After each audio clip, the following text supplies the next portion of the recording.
What's up guys, Zeenigami here, and let's go through the complete Chaos Difficulty Shiryu Coliseum on the Japanese version of One Piece Treasure Cruise. Shiryu round 1 is going to be versus Mr. 3. He is going to preemptively boost his entire team's defense to 500,000 for 6 turns. So you can use a defense reducer. You can use someone like Stronghold Shanks, 6-star Shanks, to set their defense to 0, or Helmeppo to set their defense to 0, and after that, that makes that fight a lot easier. You can also use things like poison, so you can use like a raid boss Magellan to poison things down, and then delay him until the defense boost goes away, or you can just use good old delaying, because you can just use a Golden Pound Usopp, and that will get rid of most of those turns. He attacks every turn for just under 5,000, and below 50% he'll start reducing how much damage he takes for 3 turns. So general strategy, just either delay him, poison him, or set his defense to 0 and burst him down. Round 2 is gonna be versus Bon Clay. Bon Clay will preemptively rewind all your character specials by 1 turn. That's set them back 1 turn from whatever they were before. So unless you have a character that resists that as a sailor ability, then you're not gonna have your specials ready. You can also do stuff like jumping 6-star Sanji in the air, and he will avoid that. But since most of those characters are probably not going to be attacking the first turn, you can just pass that and just attack on the second turn. He only has 3.3 million hit points after that first stuff turn goes away, and just attack him after that. Use all your specials if you're using the team like I am, Akainu, and 5+ Luffy. And it's a very, very easy kill. As long as you hit your perfects. Just hit that perfect, don't miss it like I do. Round 3 is going to be versus Jesus Burgess. Jesus Burgess is going to have 6 million hit points. We're going to be using a double NL team. You don't need to have the Whitebeard ship. Whitebeard ship, however, is nicer because it gives you more health, so you don't have to worry about finding as many recovery orbs. He will limit you to using only 2 specials per turn for 50 turns. Now this is going to make him very annoying whenever you see him, if you get him later on the final Shiryu Coliseum stage, but is not too bad here. We're going to start off with Magellan Poison to start hurting him, and then he can be delayed, so we're going to be using Golden Pound Usopp and Zoro to delay, Alvida to reduce damage taken from an attack if we need to.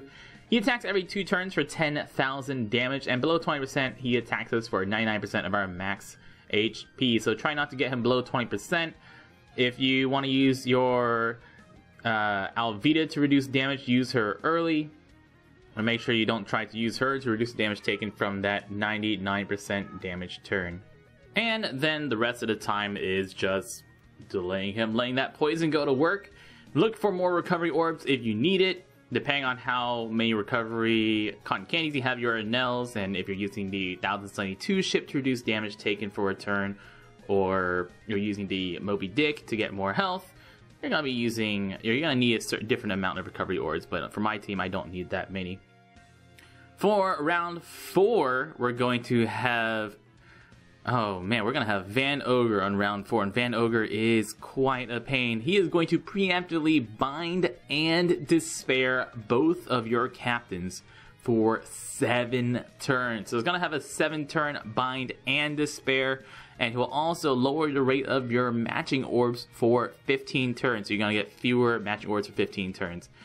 So having level 3 anti-bind, anti-despair is going to be very important on pretty much any team that you use on this or the Shiryu stage.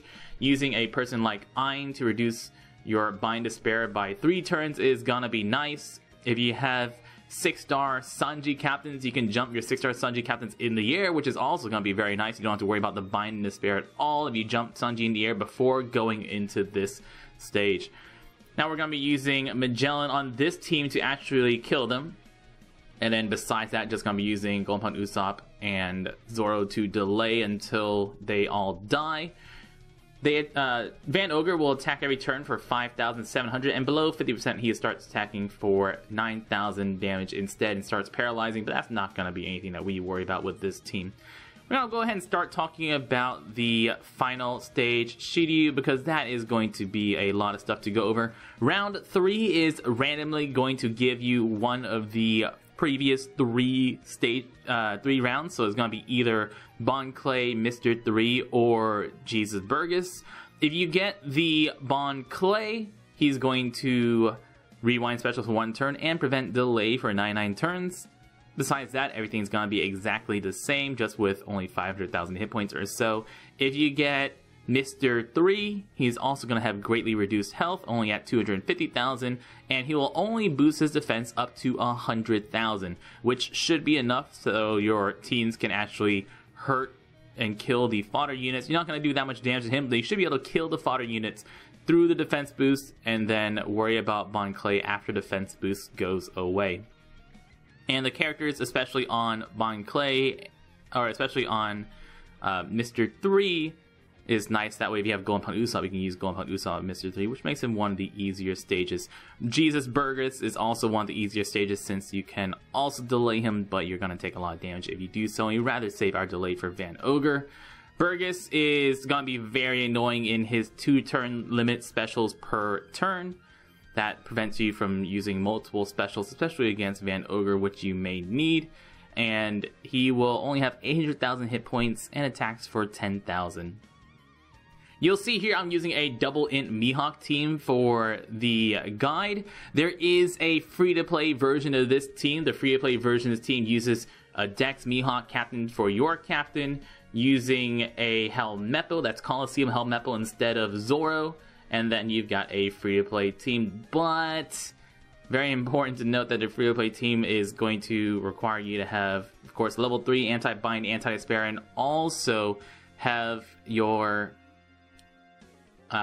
almost level 5 heal per turn, because you're going to need to have a lot of recovery on that team. So the free-to-play team is very, very difficult to make and very, very random. If you have a 382 Zoro, that makes a free-to-play team much easier. And of course, if you have your Int Mihawk, or if you're one of the people who picked up Int Mihawk as your free legendary, then this is going to be the much better team for you right here. And it's going to be my recommended team.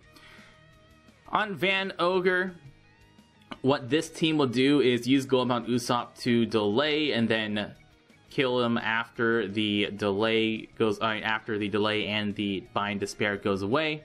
Against Bon Clay, I've used my Go upon Usopp special, so I'm going to kill Bon Clay first and then stall on the fodder unit. So I'm saving some recovery ores. We are using the 1000 Sunny 1, so we can use 1000 Sunny 1 special to kill the units around Van Ogre. With this team, if you get any of the stage 3s, they're not too bad, but if you get Jesus Burgess on stage 3, remember that you're going to have to use your Zoro special. You're gonna have to remember that you only can use 2 specials per turn, so you may have to stagger your Zoro special, because remember, Zoro special does last for 2 turns. And then whenever you get to Van Ogre, we're going to be bursting down Van Ogre. You can leave a fodder unit or 2 alive. That helps you do more damage, because he does have less health than this damage his team is capable of doing. So you can leave a few characters alive to help you do damage on those at an end with your matching orbs on Van Ogre. And then using double int Mihawk specials to burst down the final stage. And if you do enough damage, you should be able to either completely kill the final stage, or at least get them very, very, very low. The final stage, since it's gonna come and go so quickly, has Doc Q, Shiryu, and 4 fodder units. Doc Q has 1.8 million hit points. Shiryu has 2.15 million hit points. Shiryu is going to attack every 2 turns for 10,000 damage, and Doc Q will attack every turn for 5,000. They will have debuff prevention, and will also fix your target on Doc Q, so you have to attack Doc Q first for 99 turns. Every 3 turns, Shiryu is gonna blow away 1 random character. That does include your captains. And below 50%, he will blow away your entire team. So don't get him below 50% health. If you gem to revive against Shiryu, Shiryu is going to randomly blow away one of your characters. So every time you gem to revive, he will blow away one of your characters. So keep that in mind. If you are like, oh, I got so close, I really just gotta spend a gem or 2 to kill him, that he will blow someone away when you revive. Now here's the reason that you might get in trouble if you have Jesus Burgess, is that you can't use Zoro and Doflamingo and Killer specials in the same turn. So if you got hit by the Jesus Burgess on the previous stage, make sure you use Zoro on the turn before you burst, so that way you would be able to use Killer and Doflamingo specials on the turn that you're bursting. Don't get caught with only being able to use 2 specials. And now that we've burst, we can use both Int Mihawk specials kill everybody except for Shiryu, who will be left with just a little bit of health. And that is if you do a total of 2.2 million damage, which Van Ogre has 2 million, so if you kill Van Ogre with that burst, you should be able to either completely kill or barely kill Shiryu. You'll see here at the end the free-to-play team that I was talking about, but let's go over Shiryu. Shiryu is a slasher-driven int character. He has 1,500 attack and 3,000 health. He has negative 300 recovery, so don't heal with him. But his captain ability boosts the attack of slashes by 2 times at the start of the chain and by 3 times after the third perfect, so a pretty good slasher captain ability. His sailor ability boosts his own attack by 100 if he's the last person to attack, so if you end your attack on him, he'll boost your attack by 100. And his special ability instantly kills any enemies that have less health than 75 times his attack. So if you have 100 attack cotton candy on him, that will put his attack up to 1605, which times 75 means anything below 120,000 hit points, he will instantly kill. He'll also remove poison from your team and reduce damage taken by 50% for 3 turns, so he's also a Fortnite smoker special. But that instantly kill below 120,000 hit points is pretty nice. You can basically look at it like a 120,000 hit point special a special that deals 120,000 hit points, but it most importantly kill things that have very high defense. So it can kill stuff like a Princess Turtle, since Princess Turtles have less than 120,000 hit points. So it can kill things with high defense, no matter what percent health they have. But if something has very, very high health, like if you have 6 million health, say, then that 120,000 hit points is basically going to be nothing. His special is not going to be very useful. So it's going to be different than Sugar special that wants you to get things below 20%. Sometimes it'll kill things at full health. Sometimes it's not going to be very useful at all. But that depends on what their total health is, and if their health, how much health the enemies currently have is less than 120,000 if you give him that 100 attack cotton candy. But he's got great stats, great special. Even without that instant kill special, he still is as good as Fortnite Smoker. You'll see here this free-to-play team that I'm talking about is using Dex Mihawk, Killer Doflamingo, using Ein to remove your bind for 3 turns. You can also use Goemon Usopp to delay for 3 turns instead. Either one works. And then Helmeppo to boost your attack once you get to low health. Guys, I've been Zeenigami. Good luck with the Coliseum. Thank you so much for watching, and y'all stay beautiful.